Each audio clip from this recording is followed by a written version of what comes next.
Hello, everyone. Sorry for the trouble. I was like it's just this like one of those things that it happens when you actually do it for the first time.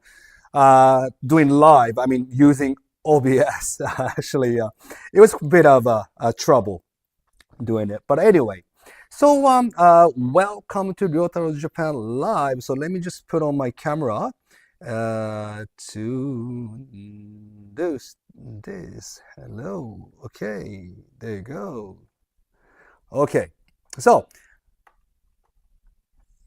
do you see me? Yes, I think you do see me here. Uh, so welcome to Ryotaro Japan Live. Today,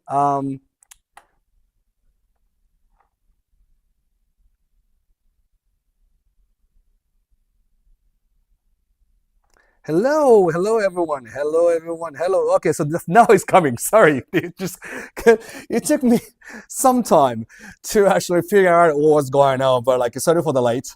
Okay, today welcome to Ryotaro Japan live because I just did the Instagram live about 3 days ago, I guess, or 2 days ago from what is that? Uzbekistan, Tashkent, the capital of Uzbekistan, and then it was pretty nice to have interaction with the viewers about the what's going on in my life at the moment and like why I was in Uzbekistan and stuff like that. So I decided that I'm going to do the streaming from now on, hopefully like every week. Uh, During this time or bit later for because right now I think it's going to be middle of the night for I think east no in California, so it's not really fair for them, for the ones in San Francisco or Seattle ways to live. So I decided that I'm gonna but anyway I'm gonna decided that I'm gonna do it like the live streaming every week. So reason why I decided to do this live streaming is that I get all these questions recently. Japan's become, I never expected. I mean, obviously, I'm here to promote, Japan as a tourist destination. I've been doing it for last what, like 15 years. But recently, yes, Japan has been becoming world destination from all over the world. Everyone's coming to Japan. I'm really happy about that. But therefore, I started getting all these questions on my DMs, right? In the Instagram and YouTube, like the messages and everything, asking where you guys should go when you guys come to Japan. So obviously, everyone, when I go to France, I start from Paris. So, same here in Japan, people go to Tokyo and Kyoto and Osaka. That's how you start from. But after that, right? After seeing the Golden Pavilion and then Asakusa Temple and ate okonomiyaki, takoyaki, whatever, I sashimi, ramen, these kind of things. When you're done all that, done that, and what you should do next. So that's the question I already have. I mean, I always get on my messages or DMs. So that actually became the reason why I started to start this live streaming. To one, answer your questions. Two, introduce the lesser known, still yet really good the destination that you should visit when you come to Japan. So like with it live streaming from now on, like it's gonna be like half an hour long, and then like be like the first 5 minutes, I'm going to talk about the place that you should go. One place, about one place. Could be food, could be just the sightseeing spot, whatever. And then the rest of it, the 25 minutes, 20 to 25 minutes, I want to answer your question as many as possible because I think I know I probably know better than you guys, right? Because of like what I do to promote Japan as a whole, especially in the rural areas, that I have been to all 47 prefectures. So therefore, I think I have enough knowledge to tell you where you should go next, or depending on what you want to do, right? And if you're vegan, obviously, you want somewhere that that they can serve the really nice vegetable dishes. And if you're a meat eater, then I can introduce the best wagyu ever, right? So that's the things that I think I just share what I know in my head right here. So let me just to begin with, let me just tell you why I was in Uzbekistan. Sorry, but sorry for starting not from Japan, because I was the 2 days ago when I was doing live streaming, the title was Ryota was not in Japan. So I was kind of trying to kind of find that lesser known, right? Like I introduced the lesser known places in Japan. I wanted to go to like the place lesser known country, to learn more about those places. I went to a place called Tashkent, and I went to a place called Samarkand. And that was an amazing place. They're Muslims, so mainly they've got temples and Muslim temples and mosques, and the madrasa they call it. It's a huge temple. The school actually they used to learn what's that teach the Muslim, the Islam, the religion that. I'll show the pictures later on. But anyway, so that was pretty nice. But anyway, so that I because I'm in a place in a position where like I should tell I introducing like in lesser known places. I think I wanted to be in a position where in a lesser known country, so that I can do more about it. But anyway, so enough of Uzbekistan, I guess. I will want to answer your questions, and so just tell me where you guys are from. Just tell me where you guys are from. Oh, I got all the message already. Bibi Giappone, you're from Italy for sure. Video su Giappone, yeah, ciao, come stai? Good afternoon, everyone from the UK. Yes. What time is it right now? It should be like 3 or something in the UK. Rize Tensai and 611 from over here in Mexico. Okay. Hola. ¿Cómo estás? I've never been to Mexico, and I really want to go there just for the tacos. As a food lover, I have to go to Mexico for that. And you're from Lithuania. Well, never been there either. I went to actually as far as Poland, and really close to Lithuania. So I went to a place called Gdansk, and that's I think close enough to Lithuania, isn't it? So konbawa from Sydney. Hey Sydney, I was there only 3 months ago in December. Sydney was always nice as always. Compared to when I used to, but things got a lot more expensive though. I had 2 cups of coffee, and I had what was that, the egg Benedict, and I paid 35 Aussie dollar.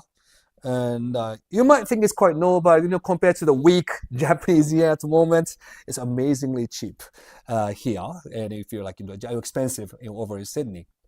So konbawa from Sydney, and it's late in Brisbane, Australia. Oh, okay. Well, obviously we're on the same time zone, so it's maybe easy to watch it. Thank you for watching. Good evening from Bali. Oh, Indonesia. I am going to Indonesia for the first time in April.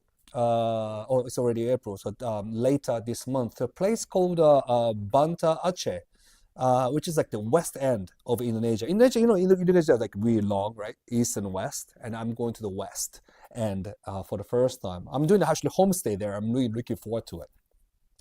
Hello from USA. I wonder where you're from USA. Just tell me. Okay, greetings from Osaki, Miyagi. Okay. Ethan Frank, you live in Osaki, so hope I can, we can just cross over somewhere in Sendai. Okay. Dark becomes dark 511 from California. Yeah, that's where I was staying. In California, it's too early, but thanks for watching though. And hopefully I didn't wake you up with my trouble. So hold on a second. And I honestly don't think the visit Japan needs any promotion. Although, yeah, that's true. Well, the thing is, right?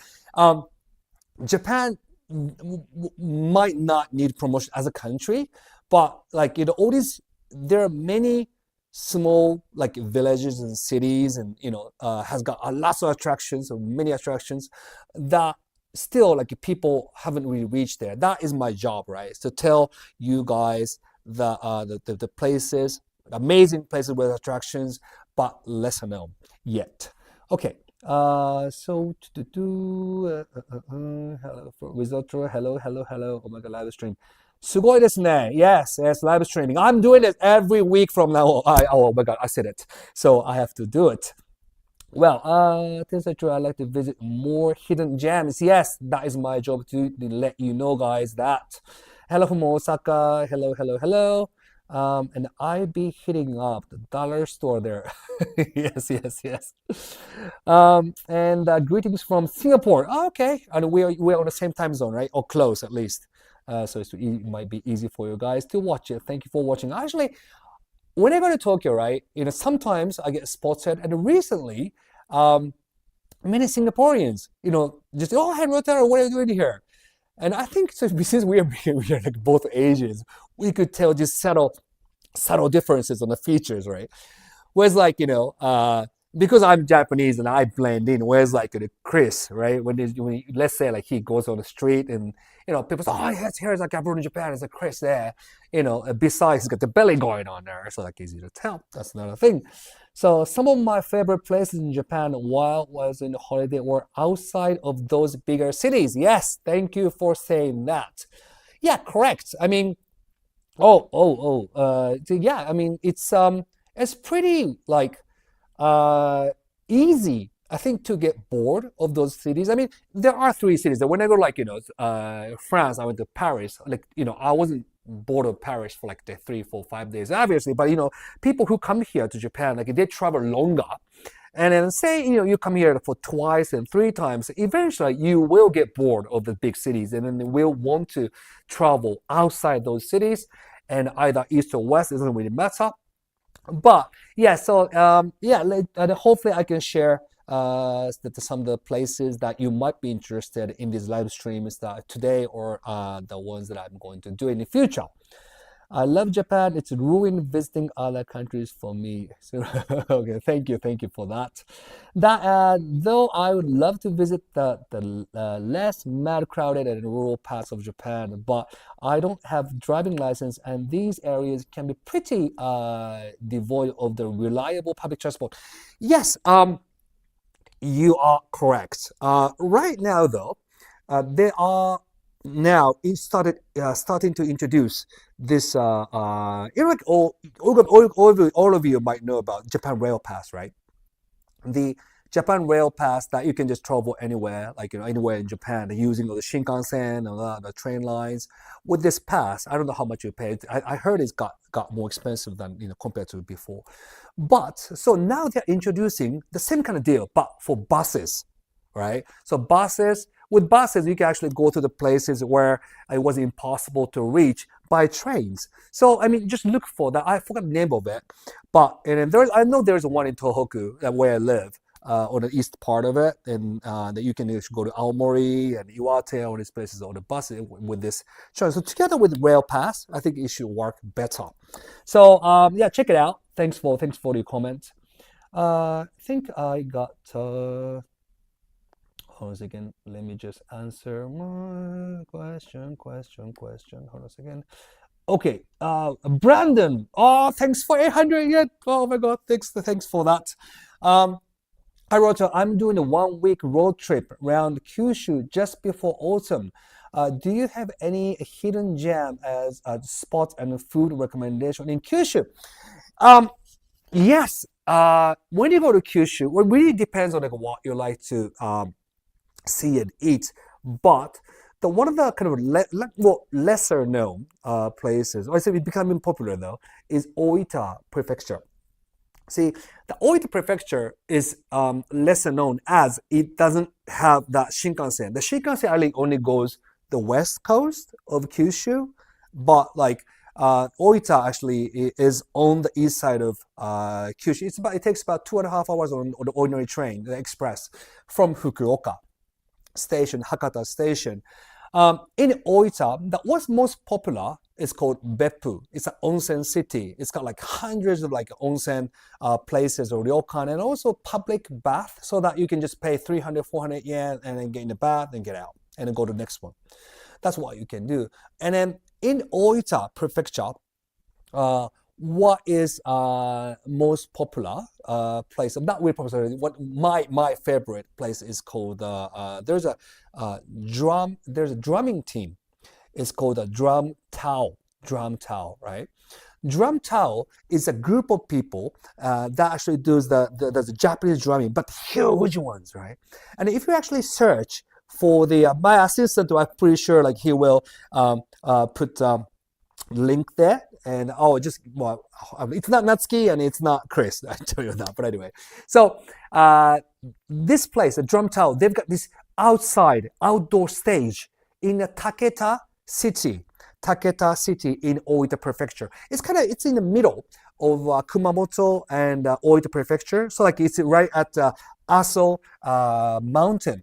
So Aso Mountain, like too much volcano. That was actually, I think that was filmed in the Aso area as well, Aso Mountain as well. So that's right next to it, Taketa City. So Taketa, Taketa City, and Drum Town. And if you actually see check the website, it's pretty amazing how they built this stage, and you can actually look down the old mountains right like in front, and all the nature, and then they actually do the dancing and the drumming with the music, and that's something that you can never see anywhere else. And try that. And talking about food, when you go to Kyushu, you want to go Hakata, when you go to Fukuoka, you might think just ramen, right?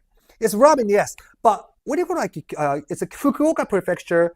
You like drinking food, right? Like when you go when I was in London, I was all having like a kebab or like hot dog, and after clubbing and all that. But in Japan, every prefecture has got its own different thing to close the night. So Fukuoka, definitely ramen. And some people say udon. And then Kumamoto, ramen. Kagoshima, ramen. and Miyazaki prefecture in Kyushu is somewhere in between, like it's right underneath the Oita, and then north of Kagoshima is Miyazaki prefecture. That's kind of the maybe least known probably prefecture in Kyushu, as it doesn't have Shinkansen either.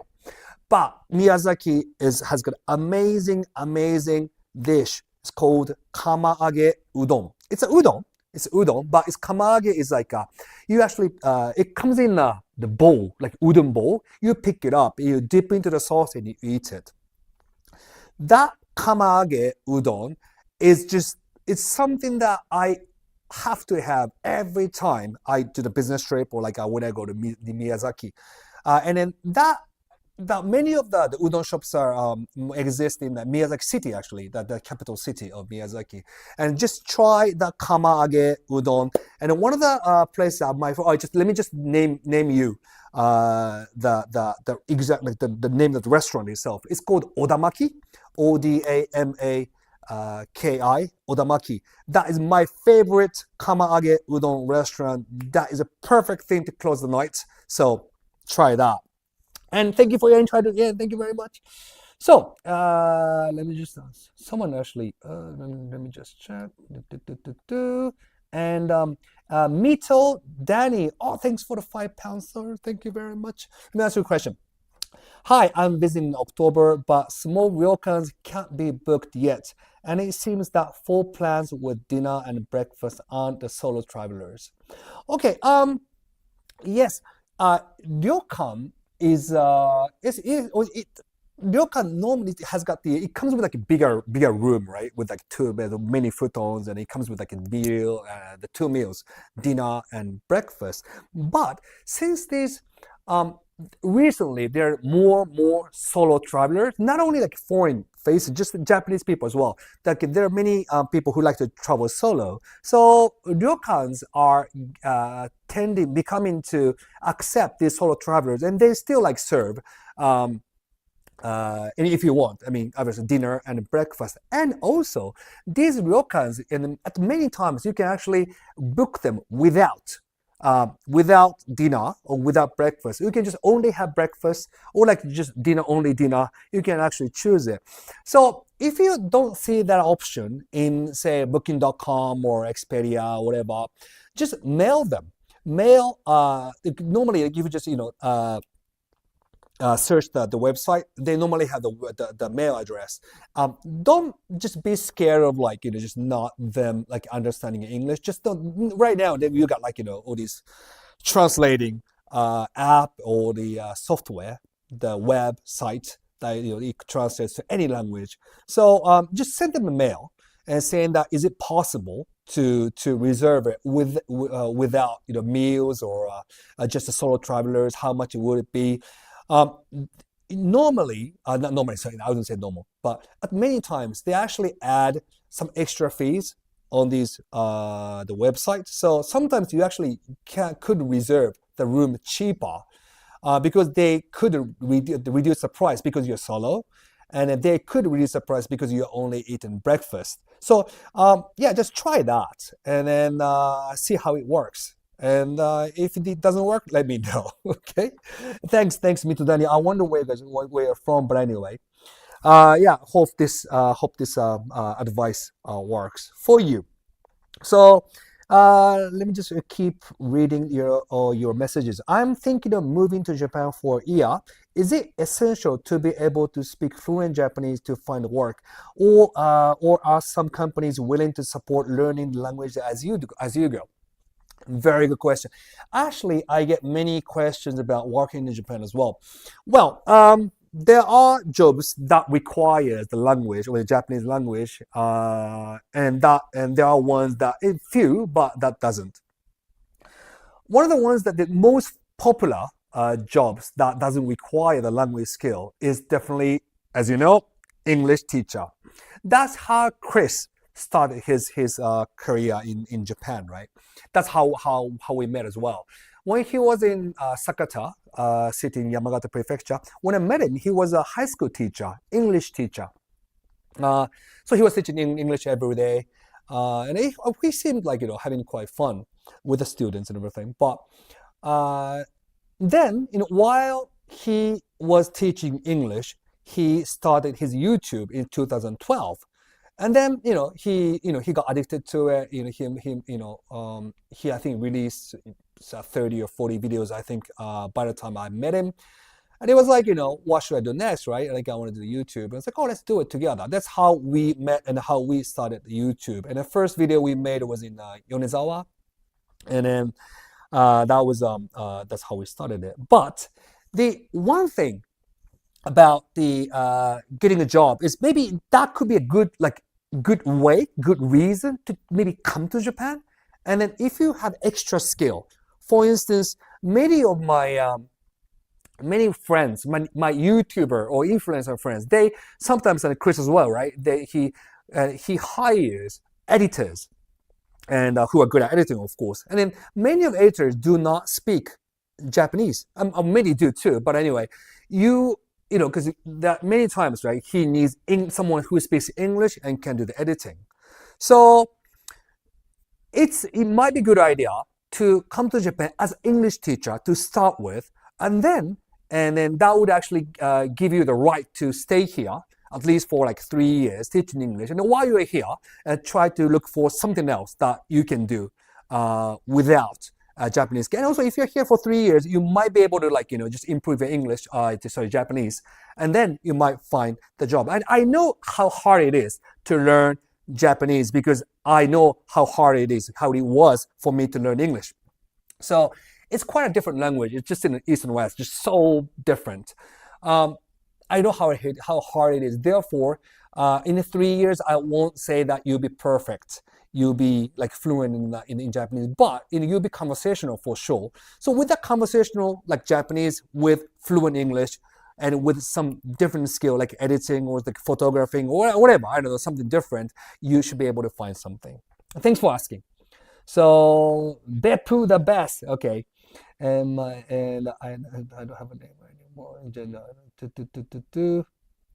and brand, it's truly a magical place. Beppu is magical. Yeah, everyone loves Beppu. So yeah, so everyone who went to Beppu go to Taketa City. Okay, and also okay, talking about Oita in Kyushu, there is a place called Nakatsu, Nakatsu. Okay, Nakatsu. For those of you who are addicted to karaage, Japanese fried chicken, Nakatsu is the sacred, the paradise, karaage paradise. And then Nakatsu in Oita. So everyone who loves karaage, they all go to like Oita to try this sacred place. And then there are many shops that sells karaage, so don't forget that. Drum Towers are awesome. They came to Singapore. Oh yeah, of course they go around the world. So when you go there, tell them that you watched me, so they know me. So because I went there. Check this link. Okay. Kairoto, aside from basics like purchase and please, basics like thank you, ordering food, asking for direction, etc. What would you say are the most polite, useful phrase or words? Hold on a second. I know. Hold on. The words to learn when you visit Japan. I don't know. I think just the basic words, right? Like, konnichiwa, hello, and then sumimasen for excuse me or sorry, and arigato for thank you. I mean, these three words. And I was in Uzbekistan until like yesterday morning, and then obviously I do not speak Uzbek language, and neither I speak Russian, because those are two languages that they speak. But like I just few people speak English though, but I just got by because I knew hello, and then I knew thank you, which is rahmat. I loved the way when they say thank you, and as I said rahmat, right, and then they say thank you too, but like you're welcome or thank you, they go like this, So I just love the way, and then because Japanese people, when we say goodbye, we go like that. Now I'll see you again like that. And people love it. Like it's the same thing, right? I just, putting your hand to like your heart was something that's so pleasing to see.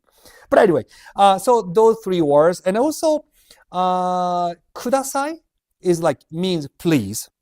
So like, when you say something, if you put kudasai in the end, that would make things more polite. So, but three words, arigato, sumimasen, and konnichiwa. And then kudasai, 4 words, okay? Or lastly, sugoi desu ne, amazing. Okay, so hello Rotaro sensei, hello. Aren't you a millionaire, legendary Japanese royal family? Now for if I was, I wouldn't doing this. I wasn't doing this, okay? No, it's okay. And hold on a second. Let me just check it. I heard that there is something called a Kyoto expression, which is a very, very interesting way of speaking. Yeah, Kyoto expression. Oh, you know it really well. Kyoto expression is like that kind of like the extreme Japanese language that you actually like say, you want to say something like the most indirect way. So the most famous one, I never been told from anyone from Kyoto, but like for instance, right, you come to a restaurant, you come to your friend, you go to your friend's place, and then you stay, chit chat for a while, and then say that the house owner, whoever, the wife of your friend or something, want you to leave, yeah. Want you to leave. Either she doesn't want you to stay here anymore because you stay here too long, whatever. She wants to go to bed or whatever. And then they say, bubuzuke ikaga desu ka? I mean, like, would you like to have, the congee? Would you like to have the steamed rice with the water, right? Would you like to have a congee? It's like, that means that just get the fuck out of here. It's like, would you like to have a rice? I don't know why they say that, but like, when you were told that, like, that means that you have to get out of the place. That's a bubuzuke ikaga desu ka? That's how they say it. I don't know. Never been told that, so luckily. Okay, but Yotaro, I'm visiting Sendai this June. Oh, thank you. I want to see Shiogama and Matsushima Bay, but so many places close early. That is true. Is it better to split between visiting these places over 2 days? No, definitely not. You can actually go to Shiogama and Matsushima on one day. You can do it. There is one place I would recommend when you go to Matsushima. Go to a cafe. It's a bit of a walk, like just 15 minutes walk from the Matsushima station, Matsushima Kaigan, the beach station, called Roman. Roman. Roman. My assistant, please look for it for me. Roman. That is I would say, the best viewing point of Matsushima Bay with all the islands, right? So just search for that, the Roman Cafe in Matsushima, and you should be able to, you should love the view of the Matsushima. And the Shiogama is really famous for tuna, or sushi rather. Sushi, but tuna is really, really famous. And so if you go to and then let me give you one restaurant that you should go to. It's called Kameki. Kameki. Oh, you know what I should do? I should just write here. Kameki sushi. There you go. So Kameki sushi. This is in Shiogama, and then just Google map it, and then you should be able to find it. And I always go there, and then just ask for that. They have some courses, and they have sushi course, omakase sushi course. They only serve sushi. For maybe 20 sushi, whatever, 15 sushi, whatever. And that is around $60, 6,000 yen, whatever. And that course is the best, marvelous. You should try that. Okay? On what do you think about Japan's attitude on LGBTQ community? Well, I don't know. Right now, Japanese people, when you actually watch Japanese TV, you actually see a lot of them. So in the celebrity world, or on TV world, we are so used to having in a community, having them in a community. I've got some friends as well. So I think the Japanese community is quite tolerant about it. But it's just that we are not really used to having a foreign LGBT community, because they are foreign, because we don't really understand what we should do to them. So I think we are thinking too much. So actually we're just telling them we are all people, just treat them as a people, and we should be fine. Okay. Hello, do you know people who made 24 castle stamp rally? Well, really, castle stamp rally, and do you think it's worthwhile exploring Japan? I'm not sure. 24 castles. So it should be east to west, right? So if you love castles, I'm pretty sure it's worth it. Okay. Is it safe to ask for omakase is it safe? It's a good question, huh? Is it safe? Really depends on where you go. Just make sure you check the price, average price of the restaurant. See how expensive it is average, and then ask for omakase. Because some places omakase is 10,000 or whatever. Some places go beyond $300. But when you go there, I don't know if you already made a reservation, it's really hard. But when you make reservation, just make sure that you ask how much of the average for omakase. It's not. You don't have to be ashamed yourself asking that kind of question, because that actually protects you from spending too much money on it yourself. Once again, thank you for suggestions, much appreciated. Okay, thank you. Coming to Japan September, October. We'll be visiting Lost Bar for sure. Also going to be visiting Osaka and Okinawa. Can you recommend any bars with rock music in Tokyo, Osaka, Okinawa, or surrounding area? Sorry, I listen to rock music, but I never go to these live houses in Osaka and all these areas, so I'm not really sure. Sorry about that. What are things that we should know before stepping into these small izakayas? Are they foreigners friendly? Yes, most of them are. It's just that what's most difficult? Okay, let me just tell you. Okay, this is very important thing to tell you. So what's most important when you go to Izakaya is that, or what's most difficult when you go to Izakaya is not really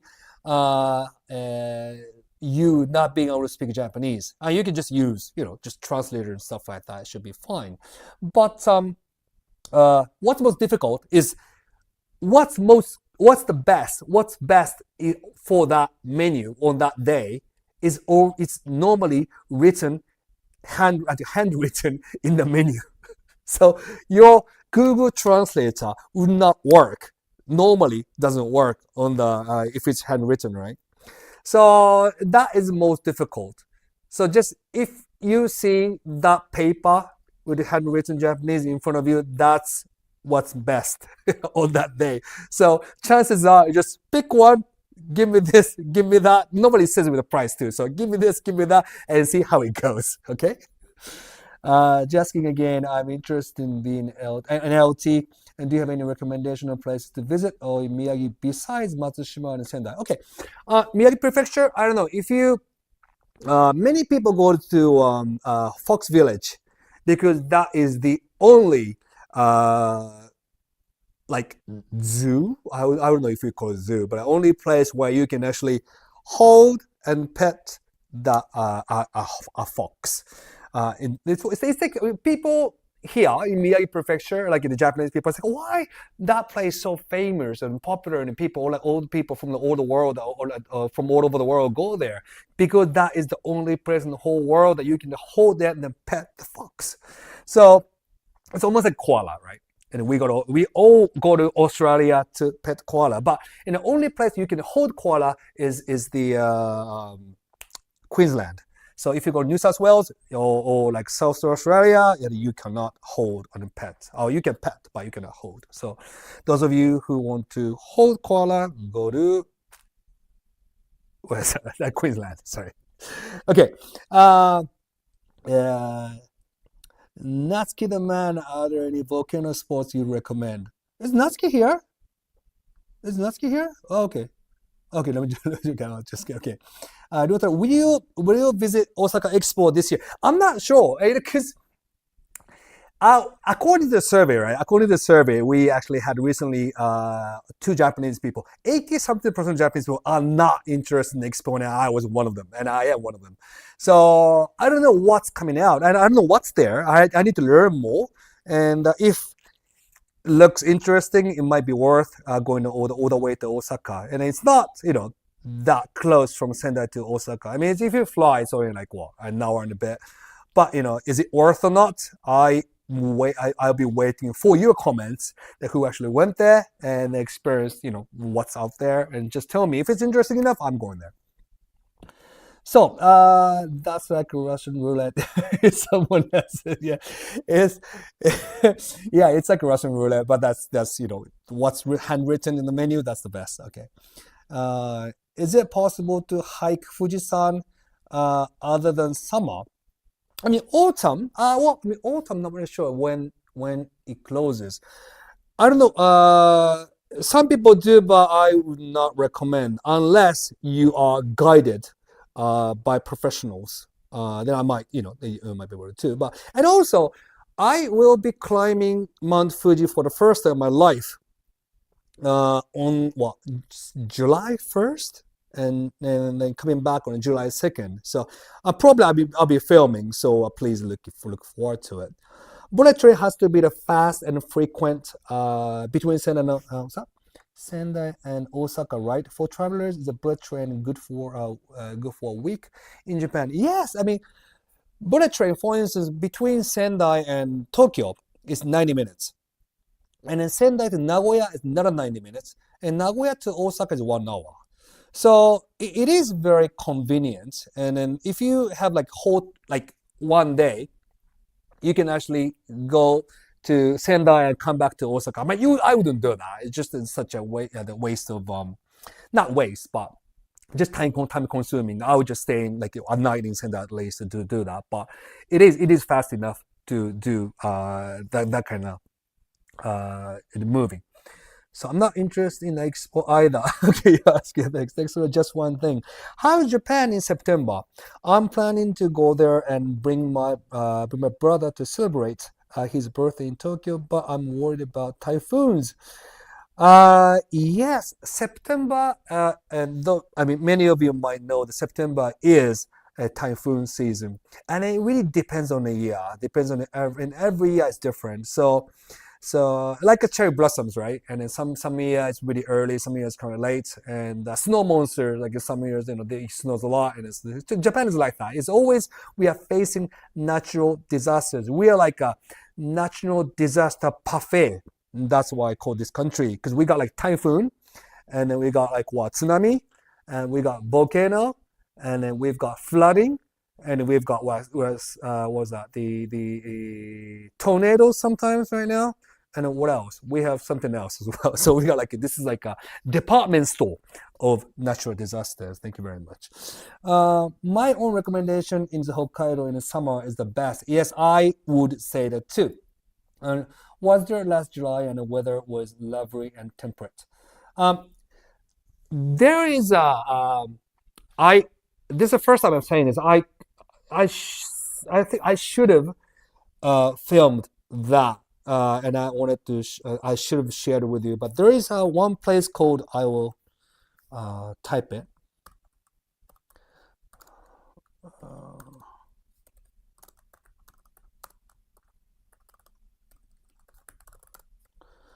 it's called the Kamui Waka Waterfall. It's on the East Hokkaido. It's a waterfall, but it's not like it's not too like steep, or you can actually climb up. It's like a how to say it, canyoning.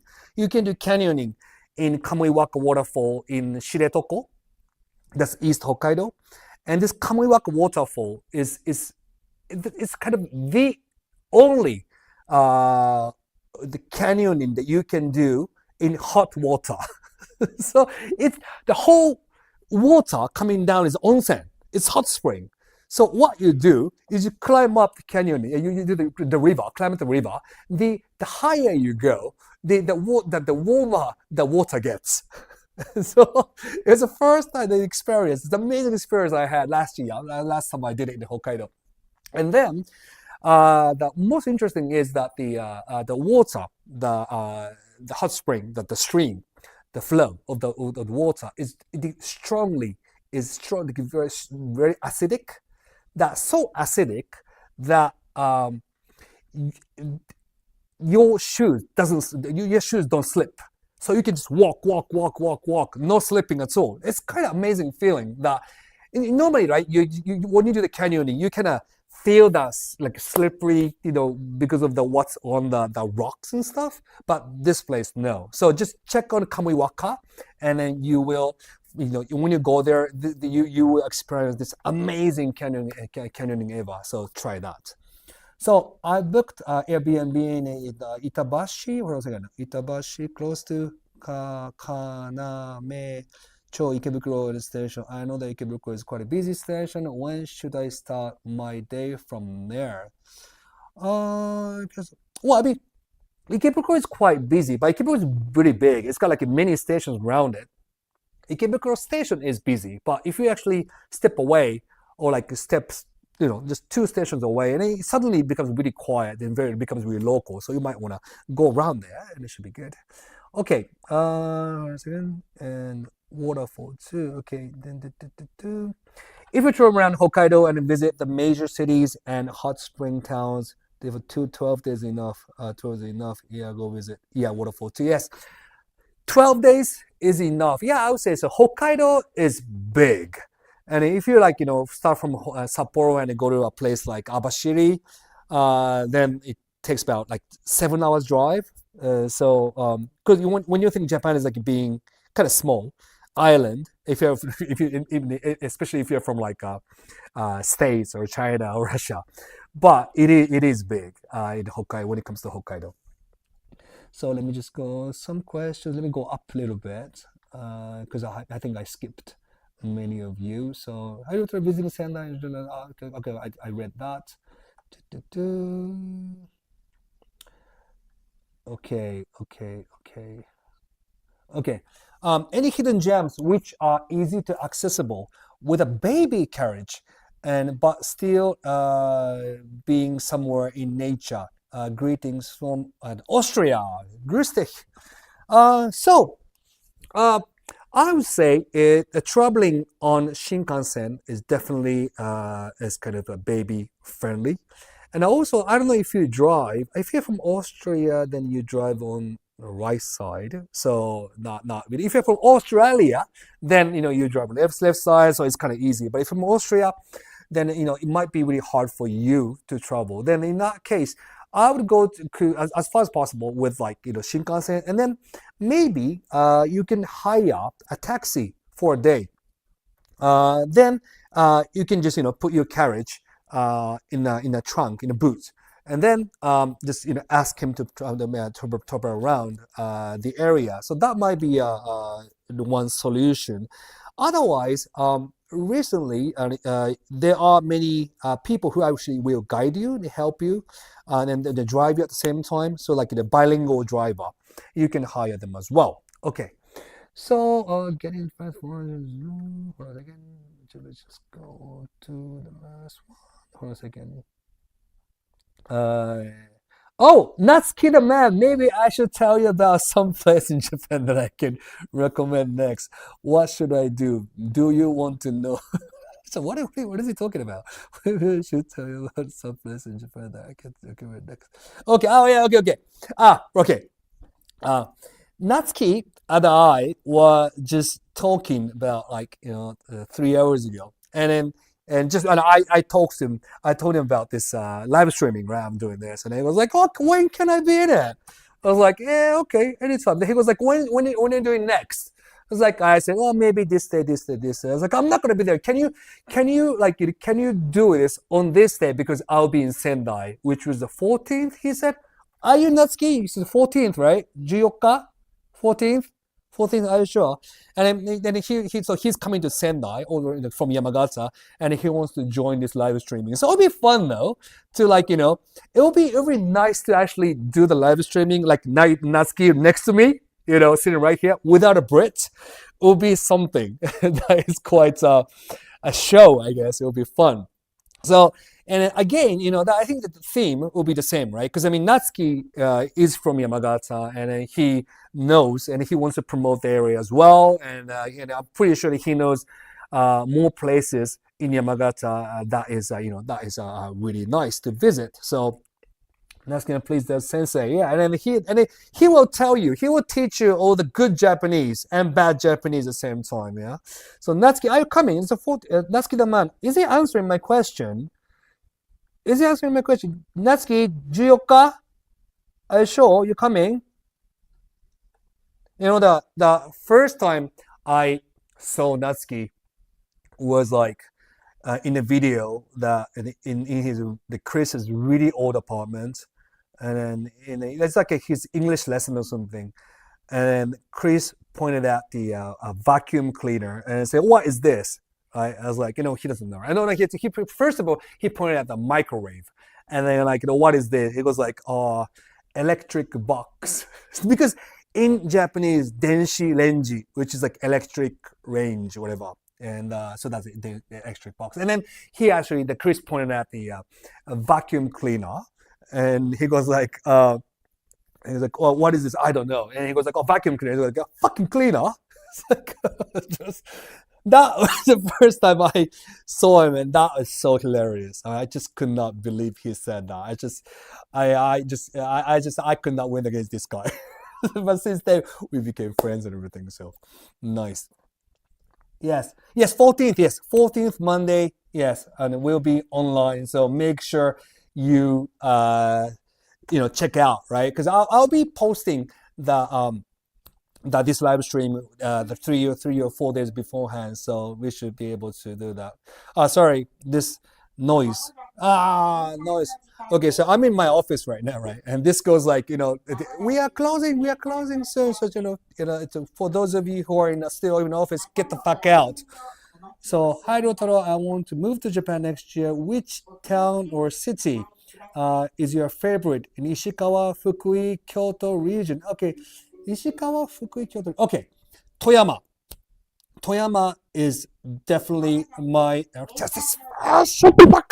Anyway, Toyama City is the my favorite. The Tateyama mountain range is like right in front of you, right in front of you. The Toyama City, and then you actually when it's sunny day, you it just cannot believe how close the mountain range is. The mountain range you're talking about like 3,000 meters. You know that kind of like really high mountain range right in front of you. And if you actually there's a sea in front of Toyama City, so like if you kind of there's a peninsula right there, and so if you watch it from there, if you see it from there, you see the sea and a city and a mountain range in one kind of frame, and that is amazing. So I definitely recommend Toyama City. Beside that saltiest ramen, they call it Toyama Black.